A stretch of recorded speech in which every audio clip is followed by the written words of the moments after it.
guys, Live for Love TV. I want you to like, share and subscribe. Big up yourself. Welcome back to Live for Love TV. Today's the 9th day, the 5th month of the 22nd year inside the 21st century. Hope everyone's doing well out there. You can see behind me, that's the doghouse. Now a lot of you brothers and men know that sometimes you find yourself in the doghouse, and that's probably what it looks like when you're in the doghouse.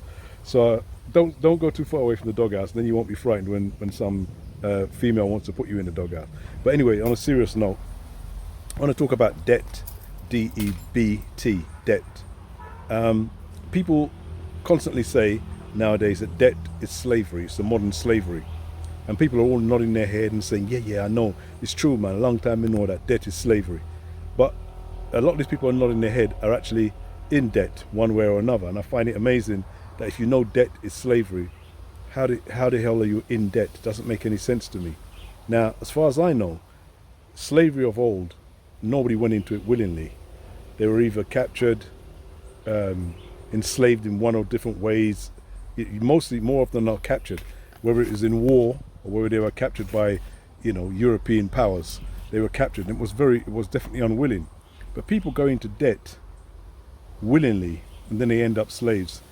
But here comes a conundrum. If you can get into slavery, which is debt, modern day slavery, which is debt, willingly, then it's even more insidious than slavery, because it takes a long time before some people realize that they are a slave to their debts, and they do need to check themselves and wonder, how did I get into this position? What was it that I was looking for, and who was it usually that I was trying to impress to buy something that I really couldn't afford and wasn't ready to have? Normally that's what gets us into debt. Now, there are some people say, well, there are some decent debts, you need somewhere to live, therefore you're going to get a mortgage, and you'll be in debt there and anything can happen. Okay, fair enough. You can swing the argument all over the place, because you can rent and you don't actually get into debt that way. But if you decide that's the way you want to go, and it brings you into debt and you're not able to satisfy that debt, then you're going to find yourself in what we call modern day slavery.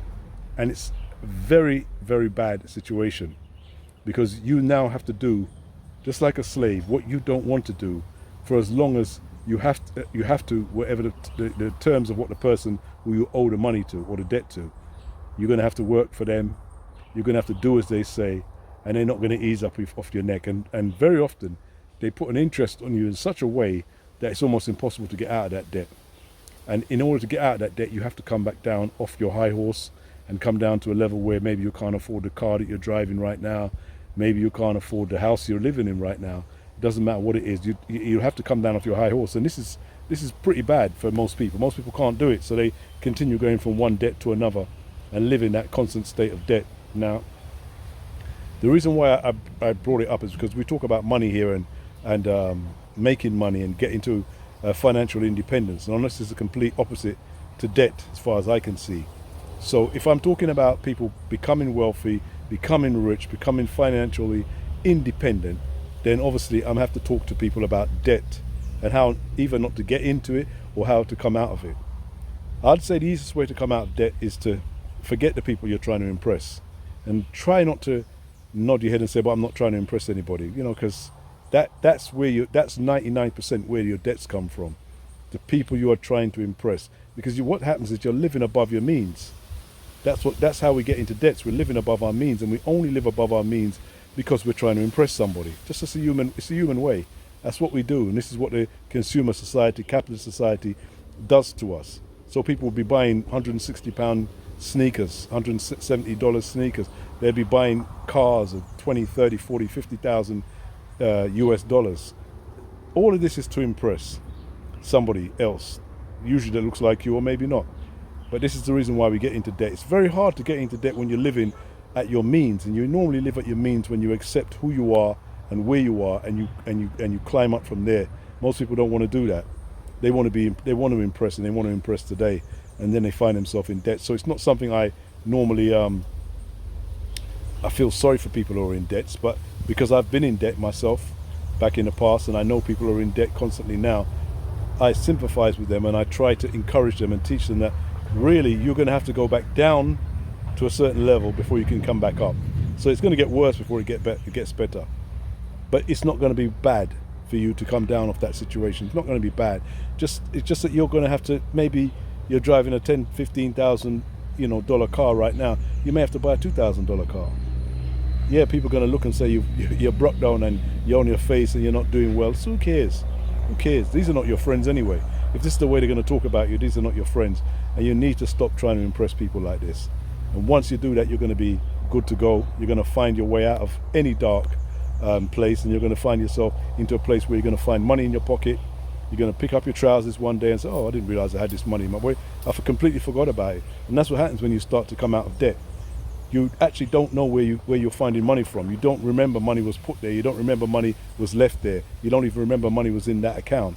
You completely forgot about it. That's what happens. But when you're in debt, you know where every penny is. If somebody asks you how much money in your wallet, you can tell them down to the last pound or the last US dollar. That's when you're in a serious situation. Most of the time, if somebody asks me how much money is in my pocket right now, I haven't got a clue. I'd have to take it out and count it. I remember when you're in debt, you normally know every penny that's in your pocket, and it's a very sad state to be in. It's not a very good state to be in. I didn't enjoy it, and I know whoever is in debt right now is not enjoying it. So take your time, come off your high horse, and that's me speaking to you as straight as I can. Come off your high horse. Stop trying to impress people. Impress yourself. Come off your high horse. And when people are talking negatively about you, when they look like you're broke down and you ain't going nowhere and you don't have much, that's when you're becoming rich, and that's where your wealth is becoming. And that's when you're going to have your day in the sun, and everybody else is going to be toiling in the freezing cold. They're going to wonder where you've gone. That's how it works. Take care. See you soon. Live for Love TV.